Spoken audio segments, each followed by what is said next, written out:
Carinis tikrinimas. Atėjo pavasaris. Pribūda gamta į visokis mūsis.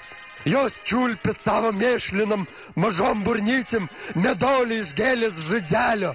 Darbšas tarybinio žmogaus rankas pastatė mėšlo darbininkėms mažus alitnamius, kur jis gali auginti savo išpiras, vadinamus dzikūnus. O kaip laimingai dūzgi šūdo darbštolis savo 2 aukštų katežę. Tačiau ne dėl midaus šitas mūsis augina nusipelnęs mūsininkas Vladislavas Išmata. Nuvalius dzikūnus ir visas mūchas ant secelio lieka neįkainojama ruda joda substancija, kvepinti Lietuvos žemės ūkiu. Nuėmęs derlių, vienas parašęs, darbštusis asenizatorius nulipiškoja iki kitos parašęs.